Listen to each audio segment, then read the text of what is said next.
من الشيطان الرجيم. بسم الله الرحمن الرحيم. ما سمعنا بهذا في الملة الآخرة إن هذا إلا اختلاق أنزل عليه الذكر من بيننا بل هم في شك من ذكري بل لما يذوقوا عذاب أم عندهم خزائن رحمة ربك العزيز الوهاب أم لهم ملك السماوات والأرض وما بينهما فليرتقوا في الأسباب جند ما هنالك مهزوم من الأحزاب. بسم الله الرحمن الرحيم والصلاة والسلام على نبينا محمد وعلى آله وأصحابه وسلم تسليما كثيرا. سبحانك لا علم لنا إلا ما علمتنا إنك أنت العليم الحكيم. أستغفر الله الذي لا إله إلا هو الحي القيوم وأتوب إليه. اللهم انفعنا بما علمتنا وعلمنا ما ينفعنا وزدنا علما. بيتنا سوية هجرية بكلة أنك مناني أني بناني أني ولنفلا سهر الجمادى الأولى من هجرة سانكالو دورنا بسويني ودورنا ميلاد النصارى كجاتي بافلاني مغاني دورو سانكالو تانا بسويني ومغاني ولنفلا ambe dawrabu masjid Rajaq ambo kono. A'udhu billahi minash shaitanir rajim. Ma sami'na bihaja fi millati al-akhirati in haja illa iqtilaq ila akhir al-ayat. Abe kilmun kunu ni ayaw tawsiru anyu damina anzura yurmi wa qawluhum ma sami'na bihaja fi millati al-akhirati. Maka kafiru ko cidembe nin tawhidi wolele minna kulu mo me dina doyina أي ما سمعنا بهذا الذي يدعون إليه محمد من التوحيد في ملة الآخرة. كم محمد باك كم ولك التوحيد منا أموم دين الدوينة قيل يعنون دين قريش توسرك لو دوكو كو كلا يني قريش غنكو كالدينا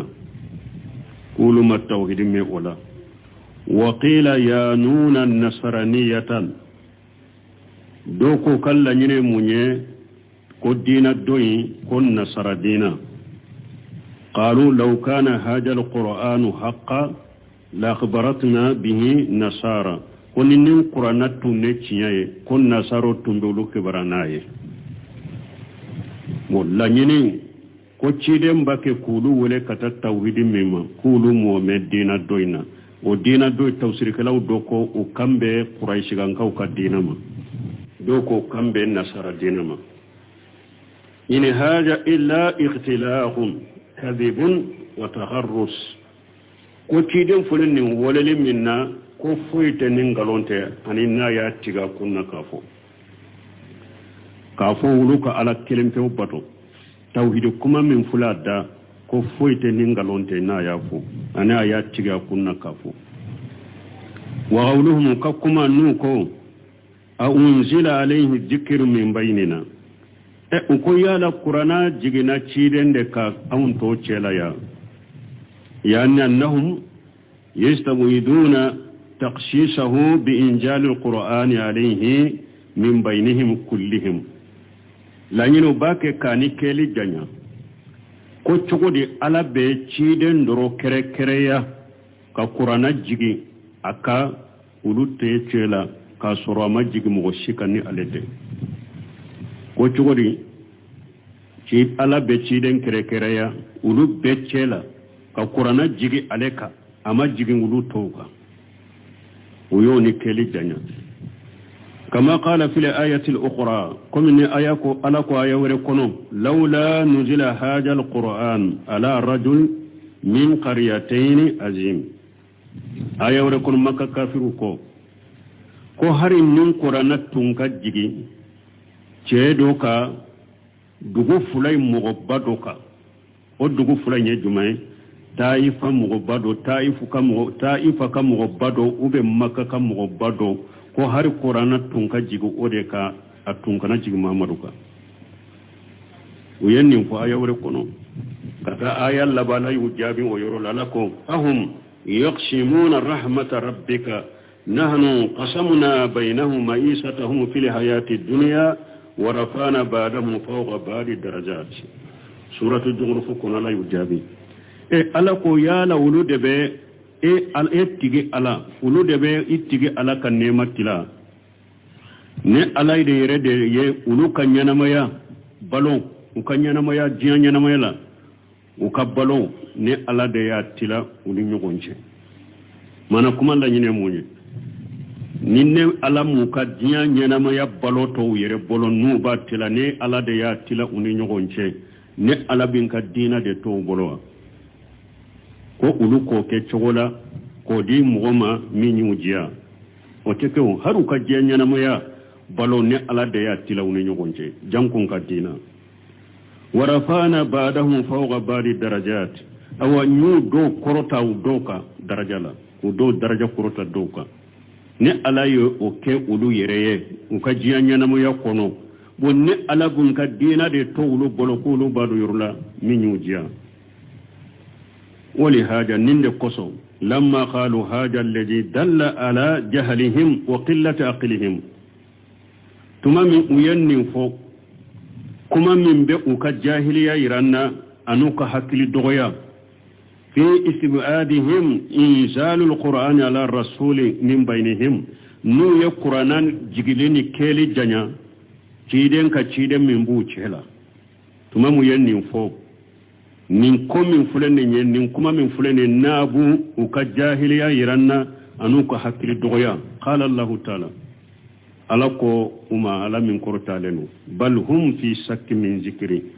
alako ay akom ñu bilan nin kuma folila qur'ana shikka de bula bal lamma yazuqu azabi alako ay mu nyato udumilen ben ni hakili naka anin nin kafiriyaka umane alaka la jabade nene ay inma yaquluna haja la nyine munyala ko bennin kuma fode li'annahum ma ja'u ila hin qawlihim zalika ajaba allah ta'ala ni'matahu ala ko niya yennin kuma fo nin kuma foli janga kata min bala deptu yennin kuma fo wakati mi umane alaka la jaba aninne alaka janga kata umode nene sayalamuna qibba ma qalu mewye min fo allaban jugu ubena do laban ko jugu min bennin kuma folila ubeno do wama kajjabu bihi yawma yudawuna ila nari jahannama da anu yemin galon cigelate ubena allaban ko jugu do domin nugu nyoni kata jahannaba tasumama nyoni ni la nyoni ni min kabbo wakati mi domi nugu nyoni kata jahannaba tasumama nyoni ni min kabbo yo odo uyennin kuma min fo bena kuma injugu yado kafu ye kuma jugu fo summa qala ta'ala وكفي على قول من كرتا لندو مبينا أنه المتصرف في ملكه كو على دباكا كون ينبو akam maralila akam marafin ko ale ala de ba akam marafin ko nyanabo alfa'al lima yasau ko ale de be fenke minyajia alladhi yuti man yasau ma yasau ale ala de be fendi mugoma aye minjia mugominjia abe fendi ma aye minjia uyuju man yasau uyidillu man yasau ko ale de be mugobonya ka korta mugomin ka bonya na korta ya le kanu ale de be mugo dogoya min dogoya li ya kanu wa yahdi man yasau uyidillu man yasau ale ala de be mugo kanda min kandali ya jia ale ala de be mugo filimin filili ya jia wa yanzilu uruha min amrihi ala man yasau min ibadihi ko ale ala de be jibrila jigi abe qur'ana jigi mugo ka abaka wahu jigi mugo ka jonna mugo minyajia ale ala de boke wa yaqtimu ala qalbi man yasau fala yahdihi ahadu min badillahi awa abe mugo dusukun datugu mugo min ni ala yi dusukun datugu ni mugo si teseki kanda ala kofe lianna al ibada la yamlikuna shay'an min al amri parce que jon foitu bolo ko site jon bolo walaysa ilayhim min at-tasarrufi fil mulki wala misqala jarratin wama yamlikuna min qitmir awa ala kamarali uteseka foide nyana bola kamarali la miskala jara hake uteseko ko nyana bo damfeu ni jon uteseko ko nyana bola ka marali la wama yamlikuna min qitmir awa damfeu ala ka jon tamar kolo fara fima min melekele mbala de o nyogona nema marlete jon bolo damfeu bolo wali haja qala ta'ala munkira alaihim ninde koso ala ya po na ban nan karya uka amu indahum khajain rahmati rabbika al-aziz al-wahhab ala ko yala itigi ala akan neman mara yoroye be ulude bolowa ala menye masabaye ala menye soni masai ay al-aziz alladhi la yuramu janabahu masammin kabo foyi teseka ala bali ala fampela nyala ko be minke bali le bagashi tala الوهاب الذي يؤتي ما يريد لمن يريد ألم يسوني مساي على ده بفندي أيام لا يني كادي مغوم أيام مغوم لا يني ناي وهذه الآية الكريمة شبيهة بقوله تعالى ni aya ba min fulen ni ani alaka aya de kanyi ani alaka aya de bla bolendo amulahum nashibu min al-mulk fayajalla yatuna an-nasa naghira la yutuna an-nasa an-naghira anako yala le alaka marali ni yorobu ye ni alaka marali lawa na yasro damfun ni yorobu ye ni alaka marali la tamaro kolo woni min be tamaro kolo ko fo an woni o nyogona nema utadi mugoma telman ki hada madanye bagiru ye na yasro ni alaka nema marali ni yorobu la no yorobu ye ni alaka nema la ne ka alaka marali la na yasro no yorobu ye ni alaka marali la tamaro kolo ko fe woni hakken nema utadi mugoma am yahsuduna an-nasa la ma atahum Allah min fadlihi ala koy unu fulede ube mugo de hasidiya ala ya kafasa mantam min di mugo ma ube mugo hasidiya odeka faqad atayna ala ibrahim al-kitaba wal hikmata sinu ka kitabu jigi mugo kere kere jamace la ka kitabu jigi ka o ma damina muhammadu law ibrahim ka wa mugo ibrahim na ka bonso ni ala ya kitabu jigi ka ni kodo nya duma watainahu mulkan azima nyimrali bade di uduma o madamina cide mon mo ka kere kere jamato la ka kitabu jigi ka o madamina muhammadu law ibrahima na ka bonso kera wiyo kitabu jigi no ka ne alai hikma duma kamrali baduma fa minhum man amana bihi wa minhum man sadda anhu kitabu min dira ibrahima ma ani marali ba min dira ibrahima ma ibrahim na kabonso kitabu mundiru ma mogo do be wuli manani kitabu nye mogo do be usagira kabo kitabu mo maswama wa kafa bi jahannama sha'ira me jahannaba wasara mene fenye ni mogo min banna qur'ana ma ni mogo min banna la tama ibanna alaka chire untama jahannaba wasare ma mene fenye ni be jana kono wa qawli ta'ala ni ala ko kul mahamra fuye law antum tamlikuna qajaina rahmati rabbi onana aya wore kono afuye mamadou nawde tumbe ala kan nema marali na tumbe awde bolo idda lam saktum khashyata li infaqi wa waqti aw tumba mina nafaqalini sirani kama de na ya nafaqata kanaba wa sirani kama atumba mina ta nafaqati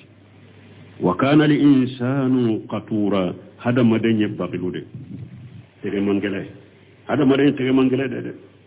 ala ko na ya surale ala kan nema maralembe hada madunde bolo na ya so ne ala ne ntiga ala na kan nema maralembe awde bolo aw tumba mina nafaqati lisrani kama atumba mina ta nafaqati pura kanaba hada madenye tere mangele de wazalika ba'da al-hikayati anil kuffar ala yannunu fore akufe naye kuma fo kaboka ewa kuma ewa mafulanye kabo kafiru bolo annahum ko kafiru mana ala yannin kuma min fulani ne suratul isra kuno ala ya fo wakati juma tuma mi aye kafiru ka ko fanye annahum ko kafiru ankaru ba'sata ar-rasuli al-basari sallallahu alaihi wasallam ko hadamade ncide alla ka hadamaden ci ka ke cide ne tuma mi kafiru yon nan kariya ala yon nan kareli min mafulanye ko fanye o kofede ala nana nin fuye wa kama akhbara ajja wa jalla an qaumi salih alayhi salam hina qalu ani komini ala yanki bari ala min kabu akortaleno kabo salihu kam goma tuma min ko salihuma أقول خيا ذكر عليه من بيننا بل هو كذاب أشر ومثاله فنتشيروما قال تشيرين كنا كم ويمون فاي ko ala ya le de kere ka kitabu jigi aleka min bainana an to chela ala ya le doron de kere ka kitabu jigi aleka kan to toy bal o make huwa kajabu asru ni nyek galon tigala de min nyek galon tigala juguye salu fana kam woyen nin fo ko ala be salihu kele de kere ya ka kitabu jigi aleka ulu to chela kitabu ma jigi uluka ko galon tigala de galon tigala jugu alama kitabu jiga kan sayalamuna qada man al-kajjabul ashru ne ala ko salihu kam mo munu min fo salihu sini ubena do wuruni salihu min yegalon tigala juguye ubena do ni wulude de ubeni salihu de do wa qawlu ta'ala bal mun nimbe cidin nin tawhida nya ko chomi alla selina dawala cidin yegele yawde so ala ten nunu lakalanye qur'ana kono fude ulakale kunyede tawhid tigi kelenkele ikaddu sukun sabati ani ma fantani sabati soro ikawoleli la kata tawhidima kafuni e kuibe joni tawhid woleli kuma jugu munum bi segere ke wale jugu munum bi segere kone ya munum bu segere jugu ya munum bu segere ikana ajate mina ko damina na ekelena o fora cide unye enye cide munun kausa kuma jugu forun ye nin tawhidi walali kollan kolon kera wala nin tawhidi walali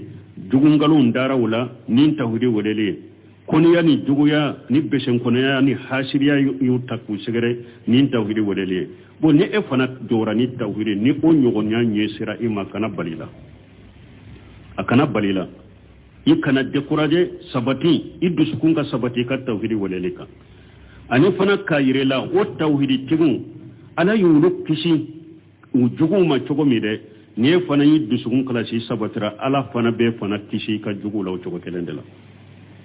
uka kunya nu ka jugu ya nu ka besin kana nu ka kuma jugu nu kan galonti se ka foi torela awani fana akado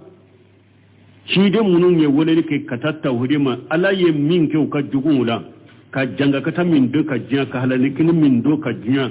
ka janga kata min bulunye lagara na fura qur'ana kono e jugu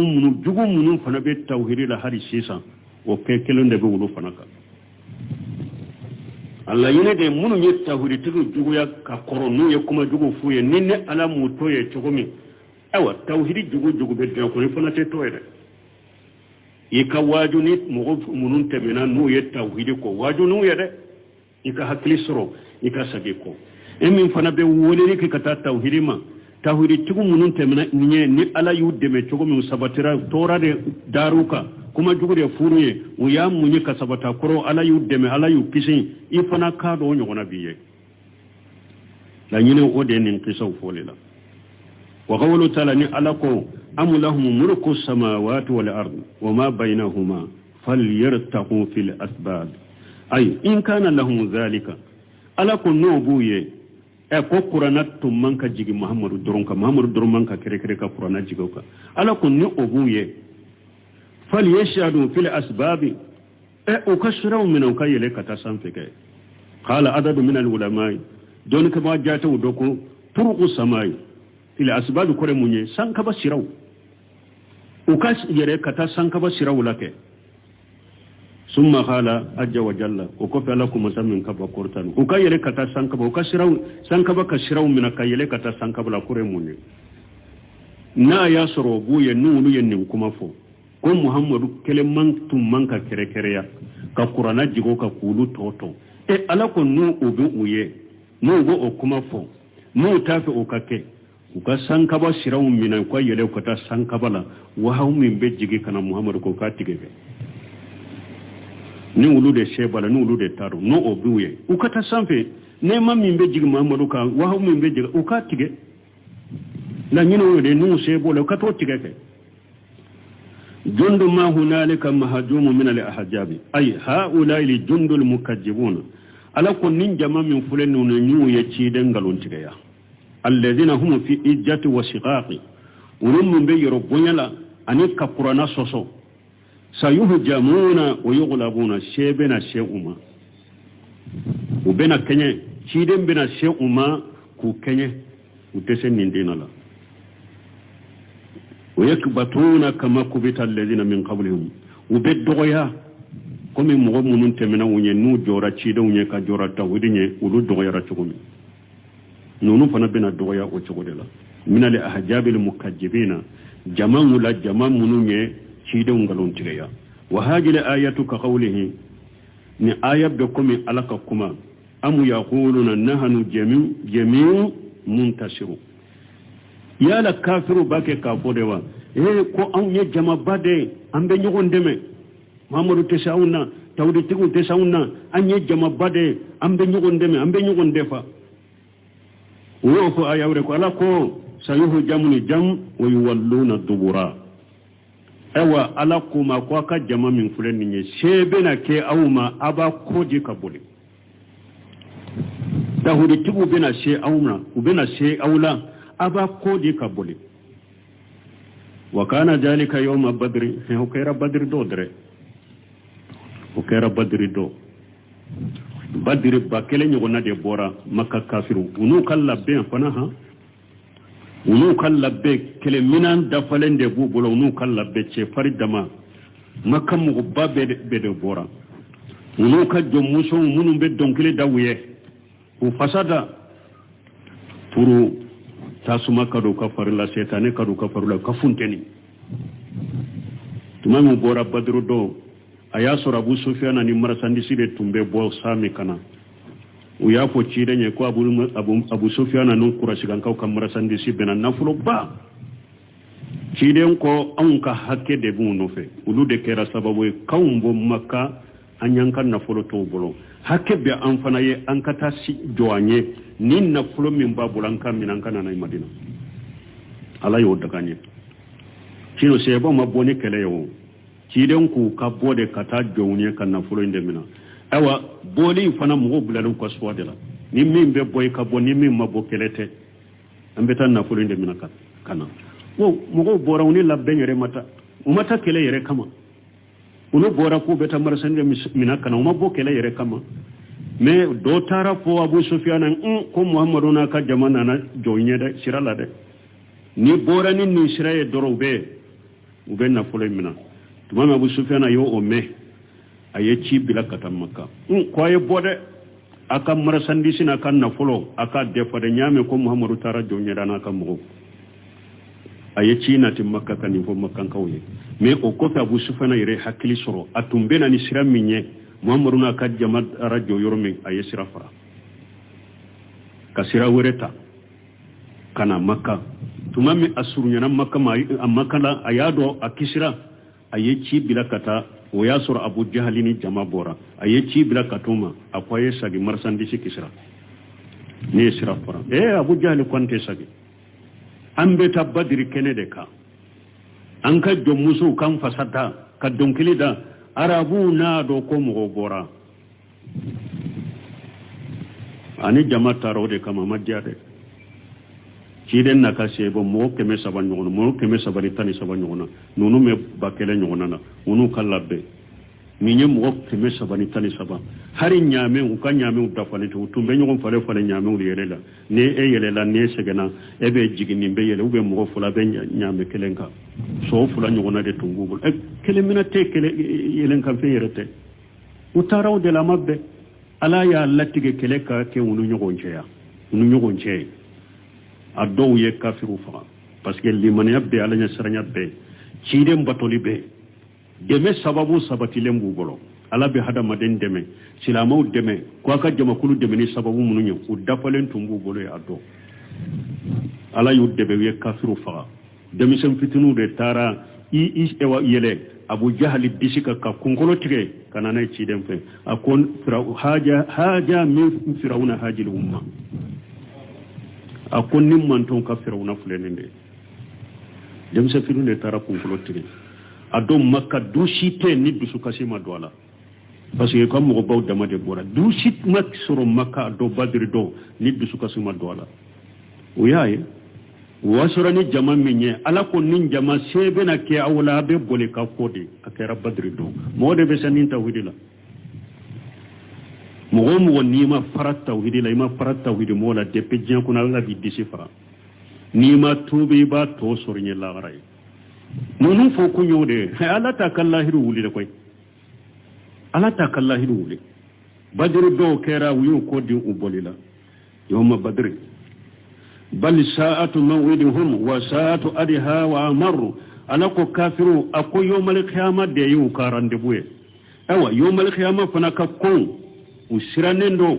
u ka kuna lagara ka kon u sirannen do u ka kuna ala kan kisa ala kan tanga balimaw ala kanan ke tawhidi kele ala kanan ke tawhidi mɔgɔ kele ala kanan ke tawhidi juguya de o de y'a fɔ an ko nin jamana in kɔnɔ hari masiba minnu banka shirku min bɛ nin jamana kɔnɔ tawhidi kɔniya min bɛ nin jamana kɔnɔ tawhidi tigi kɔniya min bɛ nin jamana kɔnɔ a bɛɛ sababu bɛ nin jamana ka balawu n'a ka fitina la an bɛ ala deli ala ka tuubu de ɲɔgɔnya ye o de y'a to Sheikhul Islam Ibn Taymiyyah a y'o fɔ dɛ a ko wa kullu sharri fil alam wa bala'u wa fitnatun wal qahatun wa tasallutul aduwwin sababuhu mukhalafatu rasulullah sallallahu alaihi wasallam wa da'watu ila khairillah Ibn Taymiyyah y'o de fɔ dɛ a ko kojugu bɛ diɲɛ kɔnɔ balawu bɛ diɲɛ kɔnɔ fitina bɛ diɲɛ kɔnɔ sanji dɛsɛ bɛ diɲɛ kɔnɔ ka juguw laso k'u bila na an'u n'a ɲɔgɔnnaw a ko a sababu ye ciden sɔsɔli de ani mɔgɔw bɛ ɲɔgɔn wele ma ka taa ala tana bato min na an b'o de kɔnɔ diɲɛ tɛ balawu wɛrɛ si kɔnɔ ni bidiya balawu ni musirikiya balawu tɛ diɲɛ bɛ balawu kɔnɔ a bɛ fitina kɔnɔ diɲɛ bɛ kojugu kɔnɔ a bɛ jɔba jina lɛsiri ye musirikiya min ni bidiya bɛ diɲɛ kɔnɔ dɛ o de balawu bɛ mɔgɔw kan an bɛ ala deli ala ka tuubu de nɔgɔya mɔgɔw ye ka bɔ nin musirikiya la u ka tawhidi ta ka bɔ bidiya la u ka sunna ta fitina minnu bɛ diɲɛ kɔnɔ o sɔnsa an yɛrɛ bɛ min kɔnɔ a jɔbaji ye musirikiya min bɛ nin jamana kɔnɔ bidiya min bɛ nin jamana kɔnɔ a bɛ lɛsina jɔbaji ye o de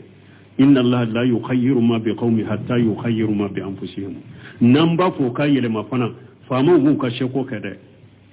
mais o tɛ se k'a bɛɛ yɛlɛma fo ala ye nin jangakataw ni nin balawu lase a ma ni min ye n'an de ma yɛlɛma a tɛ yɛlɛma koyi k'a kɛ 100% n'an b'an sago sɔrɔ n bɛɛ lajɛlen ala ka yɛlɛma de nɔgɔya n ye كذبت قبلهم قوم نوح وعاد وفرعون ذو الأوتاد وثمود وقوم لوط وأصحاب الأيكة أولئك الأحزاب إن كل إلا كذب الرسل فحق عقاب وما ينظر هؤلاء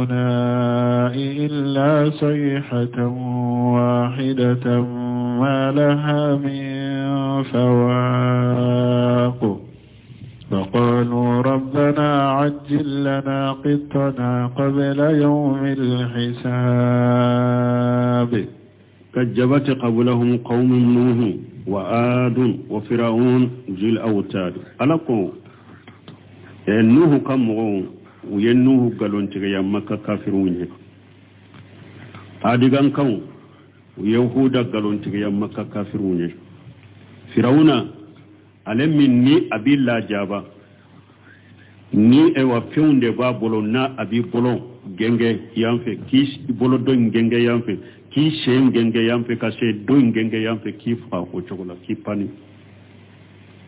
firawna mi nyo dunke do ba fo jule awtadi firawna mi nyekele bolo jama dunke do ba awtadi ko ye min ka kele bolo jama kacha ni fanga tumba ka kele bolo la min ye kele bolo jama fanga tigu ye o afana kam mugo ana kam mugo ye Musa ni Haruna galon tigeya wa samud wa qaum lut samud gan kaw ye salihu nyininka samud gan kaw ye salihu nyininka wa qaum lut gan kaw ye lutu nyininka lut kam mugo ye lutu galon tigeya wa ashabul aikati ani ewa iritu dunkew soybu kamo iritu dunkew uyu kaci dengalon tigaya ulaika li ahjabu aw alako ninjama bamin fulenni ninjama munun fulenni in kullu illa kajaba urusula ninjama min fulenni afoite fuye ci dengalon tigaya fa haqqa ihad uni janga katamin kaka uyaso uni jaga kata min kako yasoro wala ciden fana kamanto aya janto yerela afana kanate ko nunu nyogona de abe minna kasaga kofe aka tubi de aka saga kofe sani minye nunu soro minnu koye o nyogona kana fana soro la nyine yode wama yanzuru haula illa sayhatan wahidatan ma laha min fawaqi ala kunnin kafiru munun fule ka ciden galon tiga ya ute foi makono fo malika ka perenkankele ala ku halakini nayi ma laha min fawaqi perenkan mi sagi bagatala na durabu halaki wa qalu makka kafiru ko rabbana antigi ala ajil lana qittana qabla yawm alhisab antigi ala anni hera anni yoro ye hera minye diya kuna anni yoro janga kada minye lagara anta teleya ka damaya anta teleya ka damaya nimbe kannangela yani bambanti kuma wiya yaqulu ta'ala mughbiran haula alqurun almadiya ala banki bari ala min korota lendo kabon nin jama kulum munun temena wama halla bihum min al'azab wan nakal ani janga katani nyangile min jiginuka wonni khamati ani ewa wonni khamati ani janga kataw komi nunum be arabu kanna u bebe mana wolede mana kelende wole mi anko arabu kanyuru wolendo katame kambeka kuma kele ale bese ka fo sinya saba sinya nani o be arabu kandrondela fi mukhalafati rusul wa takjib al anbiya janga katam mun nusro ani nyangile mun nusro ani la jaban mun nusro cidin sosolila anu janga katal ani cidin galon tigalila alayhi salatu wassalam cidin mun ni alakatanuna kisibuka wa qad taqaddamat qisasuhum mabsusatan fi amakin mutaaddidati dun kasiru ko cidin ga jama mun fulen ne ko u ka qisau fora yuron la ka qisau fora ka fense yuromi yoro chamana yoro jatele wona qur'ana kono yoro jatele wona qur'ana kono ka ko fora ko fense u ka qisau fora ka fense u ya ciden nunun galon tiga chogo mun halakira chogo mi wa fora yoro chama qur'ana kono ka fo ka fense wa qawlu ta'ala ni ala ko ulaika la ahjab ay kanu aksara minkum wa saddu quwwata ni ala ko makka kafiru ma ulaika la ahzabu mana nin jama mun fule ka temawu ya nu ya ci da ngalon tiga ninne ala yu halaki utun kacca au ka jamaye fanga min tumuro ka fanga tun ka giri ka temata ka nin jama nunu nuhu kamugo firawuna na kamugo samudugan kaw lutu kamugo ewa soibu kamugo nunu ye jamaye jama munu uka jama tun kacca ka tema au ka jama ka fanga tumbola ka tema ko ka fanga tun ka giri ka tema ka fanga ka ni ala yu halaki au de betoye wa aksara amwalan wa aulada ukanna fulutun kacca taye ukadun tun kacca taye ukanna fulutun kacca ukanna fule ukadden ka tun kacca ka tema ko den ka fama dafa zalika anhum min ajabillahi min shay lamma jaa amru rabbika mituma mi alaka janga kata nanuma uka jama chaya min fulani nye uka fanga grima min fulani nye uka na folo chaya chama min fulani nye uka denke chama min fulani ama seka foi nyone kabubu alaka la jabala foi tuma mi alaka itiga alaka nyamaru kan nanuma den chama min fulani jama chama min fulani nye fanga min fulani nye na folo chama ama seka foi nyone kabubu alaka nyamaru la jabala la jabalu sorode wali haja ninde ko so qala ajja wa jalla lakum masami ala min kaba kortanu in kullu akun nunu nin jama kelen fureni nye illa kajaba rusula foite fo ye cide ngalon tigeya fa haqqa iqab uni janga kata ewa jigini ewa ini janga kata jigini ka ewa uka kani janga kata jigini janga kata jigina uka mana fajala illata ihlakahum huwa takjibu bi rusuli wonin jama munun fule kateme ala yuka halakili sababu ke munye cide ngalon tigali falyahzar almuqatabuna min zalika asadda lihajari la nyine munye wala ala ba fi ka kuma au fana min ka cide kan mantun aka yere koloshi danna yere koloshi min ka dole ko sobe la nyine wode nin jama munu fule nin dun temina awnye u kacani awye fanga bula katema uka u na fulu kacataye u denka kacataye ala ye ulu halakin wala lanyini ye munye u halaki kunye munye cide ngalon cigali awa o cide ngalon cigali aya yere kolo samade yere kolo min kagele kosobe وما ينظر هؤلاء إلا سيحة واحدة ما لها من فواقع قال مالك عن زيد ابن أسلم مالك كوكا بوجير ابن أسلم بلو أي ليس لها مسنوية ما نأتفوي مكونو فو بركان كله بركان من نساقي بغتالا فوي تمين بسكا ساقي أي ما ينظرون إلا ساعة وتفوي مكونو فو قيامة نفنيلي بك برولا أن تاتيه بغتتا أو قيامة فنا بينهما تشونك ديلا فقد جاء أشراتها قيامة تامان شونا نوما كبا وتفوي مكونو فو إسرافيل كفنيلي كبرولا بورو فنيلي مي ساقي بغتالا بالي بغتالا ni buru finyana doro wayu tato illa gar wayu janga katatoy awa qiyamata man sawna nu ma fana ay faqad iqtarabati wa dana'ati wa ajfati awa qiyama surunya nu ma de imaye nin kuma sababe mana kele iqtarabati ka surunya awa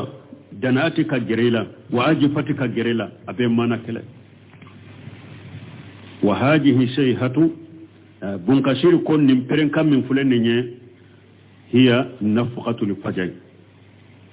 ko fuwe wa finyeli min beke burula ni be jabetike allati ya'muru Allah ta'ala israfila an yutawilaha buru finyeli min ni ala be israfilu nyamariya kwa ka finyeli njanya wala yabqa ahadun min ahli samawati wal ard illa fajia mugoshite to danfensite to sankabawlo fulani dunga ko lon fula fo be jabetike illa man sasina Allah azza wa jalla fo ala yere mu munum bola aya kono qawluhu jalla jalaluhu ni ala kunna ka korta kabo wa qalu rabbana ajjil lana qittana qabla yawm alhisab haja inkaru min Allah ta'ala al mushrikeen ni nyen nan kariyali kabo alafe ni ala ya nan kariya mushrikuka في دعائهم على أنفسهم بتازيل العذاب نو يدوكو يركا قولا كلا جابت ليكا جيغولوك فإن لقطة هو الكتاب قطة من فلن يرو وتغلقو كتاب وقيل هو الحج والنسيب دوكو أي إكن يرو أنيتا قال خير واحد ذلك ما قهر مغتلنت سالو تاجر العذاب هم كافرون جنگكتا تليالي كجيكوكا ويودنجيني كما قالوا كم نوكو يوركنو اللهم إن كان هذا هو الحق من عندك فأمطر علينا حجارة من السماء أو يتينا بعذاب أليم سورة الأنفال كنو مكة مشركو كو أنتي الله ni muhammadu bake ka min fo ko anka ale ala kelempe batu anka no foyi faradika na ya soro ode ye cinyaye ka boye ala fe ewa ika ewa kaba kuru sanjila majigan kai kan halaki ube ikan la jaba do na tamma do la jaba min dimilendo bun kasir ko ni nye jahilun kan ewa nalumaya anu ka jahiliya danye ni ako utun kan ka fode anti ala muhammadu bake kam min fo node yecciye ka boy ala fe an kanda me kanna geleya min bola bambantiya min bola yere bonya min bola ko antigi ala muhammadu bake kam min fo node na ya soro de yecciye ka boy ala fe kaba kuru jigan kai kabo sanfe kan halaki ube kalla jaban na tamma min diminendo wa hala ibn jarir سالوا تاجيل ما يستحقونه من الخير أو الشر في الدنيا وريات التوسير فلولا متن النيو أدفو بس بونجريري يافو ننشودلا بونجريري كم مكا كافرون يا نيني ألافي كولوني هيرا من كاكا ينو كجو من كاكا كو ألا كو أدورتا بتليا كدوما جيانا كو أقولو تليا كدي أولوما جيانا مانا أولو كهيرا anu ka bone ko ala ka bedde uluma jiyan kono ya siya kele wa haja alladhi qalahu jayyid bun kasiri ko bun jarire fure kam min fote ya konin kaje wallahu alam walamma kana haja al-kalam minhum ala wajhi al-istizai wal istibad tumami nin kuma kera kafiru bolo ni yen nin kuma konini ewa yele bonda ni tilonke kuma de isijawu ka yele bonda ke ni cidenye ani ka ni keli janya ni kuma forani nununde tumamu yen ni kuma forani nununde qala allah ta'ala li rasulihi amira lahu bisabri ala ajahu ala qala min korotalen wa ka ciden ma na ba ka ciden nya mari kwa ka sabali nunun ka tora ko parce que nin kuma nunu forani ciden nya ni kilonke de hari sisa pende mbalu tofu nalumo tofu janaba yede ta datu nyete ni tasuma be de bolundo akono ke ni arjanna be ewa ede bola datu nyen kana doke har bi pendo mbalu be nin kuma suko fo dawa kala we o donc tuma min nin kuma fo ra ci denye ni ka tilon ke kana kam moke bokala de ani ka ni keli janya ala ya ka ci denya mara ko aka sagalu ko tora koro mubassira lahu ala sabrihi aye ciden ni sunja ka sabali ka fana bil aqibati wan nasri wa jafari ko laban ko nyuma bena dama demen bena dama ale de kakko bena bangen nununka o de bena ayan na tola ni wakati be sekata inshallah ko wakati sera ambe seka joye ni Allah ye wakati wara yiranna subhanaka allahumma wa bihamdika la ilaha illa anta astaghfiruka wa atubu ilayk آية ورهلا أعوذ بالله من الشيطان الرجيم بسم الله الرحمن الرحيم ما سمعنا بهذا في الملة الآخرة إن هذا إلا اختلاق أنزل عليه الذكر من بيننا بل هم في شك من ذكري بل لما يذوقوا عذاب أم عندهم خزائن رحمة ربك العزيز الوهاب أم لهم ملك السماوات والأرض وما بينهما فليرتقوا في الأسباب جند ما هنالك مهزوم من الأحزاب. بسم الله الرحمن الرحيم والصلاة والسلام على نبينا محمد وعلى آله وأصحابه وسلم تسليما كثيرا. سبحانك لا علم لنا إلا ما علمتنا إنك أنت العليم الحكيم. أستغفر الله الذي لا إله إلا هو الحي القيوم وأتوب إليه. اللهم انفعنا بما علمتنا وعلمنا ما ينفعنا وزدنا علما. بيتنا سوية هجرية بكلة أني كمناني أني بناني أني ولون فلا سهر الجماد الأولى من هجرة سانكالو دورنا بسويني ودورنا ميلاد النصارى كجاتي بافلاني مغاني دورو سانكالو تنا بسويني ومغاني ولون فلاني أمبي دورابون مسجد رجاء أمبوكونو. أعوذ بالله من الشيطان الرجيم. ما شمعنا بهاجة في ملة الآخرة إن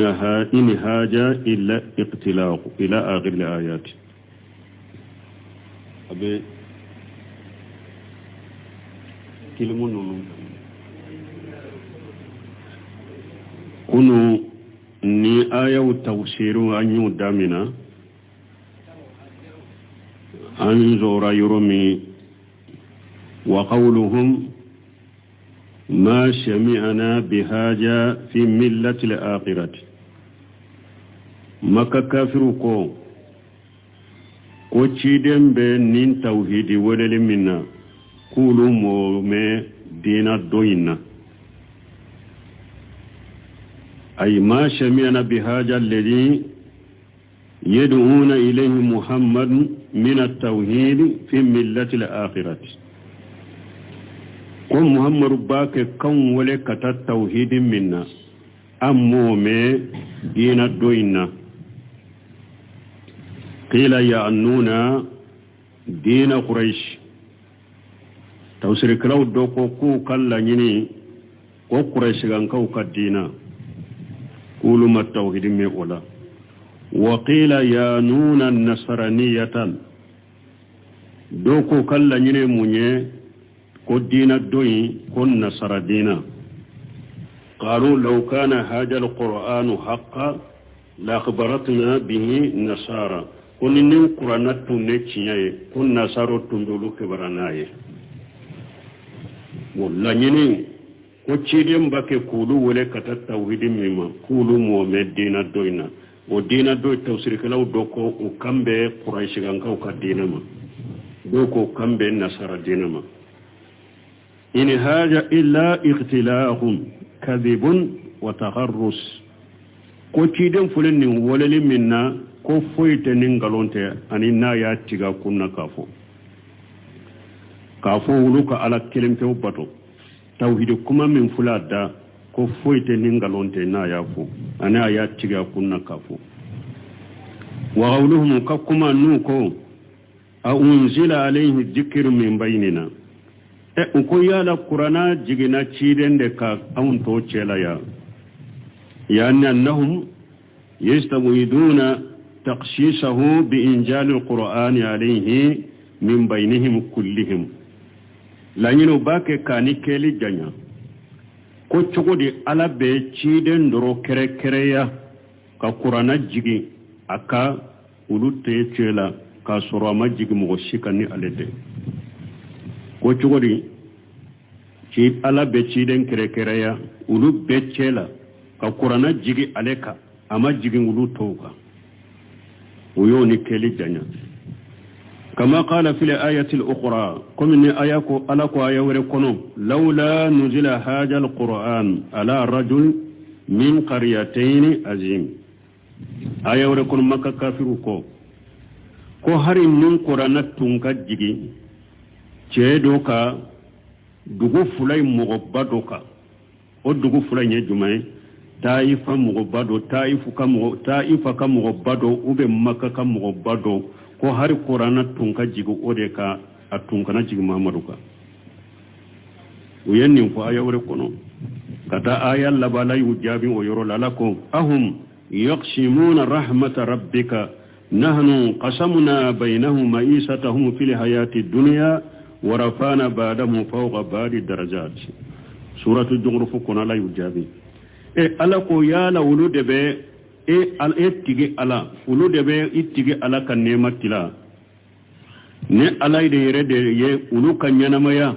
balon u kanyana maya jianya maya la u ka balon ne ala de ya tila ulu nyogonche mana kuma la nyine munye ninne ala mu ka jianya maya baloto yere bolon nu ba tila ne ala de ya tila ulu nyogonche ne ala bin ka dina de to bolwa o ulu ko ke chola ko di mugoma minyu jiya o te ko haru ka jenya na moya balo ne ala de ya tilawne nyogonje jankun ka dina warafana ba'dahum fawqa ba'di darajat awa nyu do korota u doka darajala u do daraja korota doka ne ala yo o ke ulu yereye u ka jenya na moya kono bo ne ala bun ka dina de to ulu bolo ko ulu badu yurla minyu jiya ولهذا نند قصو لما قالوا هذا الذي دل على جهلهم وقلة عقلهم ثم من وين فوق كما من بؤك الجاهلية يرانا أنوك حكي الدغيا في استبعادهم إنزال القرآن على الرسول من بينهم نو يقرآن جيلين كيلي جنيا تشيدن كتشيدن من بوچهلا ثم وين فوق nin ko min fulene nyen nin kuma min fulene nabu uka jahiliya yiranna anuka hakili dogoya qala allah ta'ala alako uma ala min kortalenu bal hum fi shakk min zikri alako ay akon ñu bilan nin kuma folila qur'ana sikade bula bal lamma yazuqu azabi alako ay mu nyato udumilen ben ni hakili naka anin nin kafiriyaka umane alaka la jabade nene ay inma yaquluna haja la nyile munyala ko bennin kuma fode li'annahum ma ja'u ila hin qawlihim zalika ajaba allah ta'ala uni qamatam ala ko ni ya yennin kuma fo nin kuma foli janga kata min bala depuis yennin kuma fo wakati mi umane alaka la jaba aninne alaka janga kata umode nene sayalamuna qibba ma qalu men yemmin fo alla banjugu ubena do labon ko jugu min bennin kuma folila ubeno do wama kajjabu bihi yawma yudauna ila nari jahannama da anu yemmin galon tigelate ubena alla banko jugu do dommin nugu nyoni kata jahannaba tasumama nyoni ni la nyoni ni min kabbo wakati mi domi nugu nyoni kata jahannaba tasumama nyoni min kabbo yo odo uyennin kuma min fo bena kuma injugu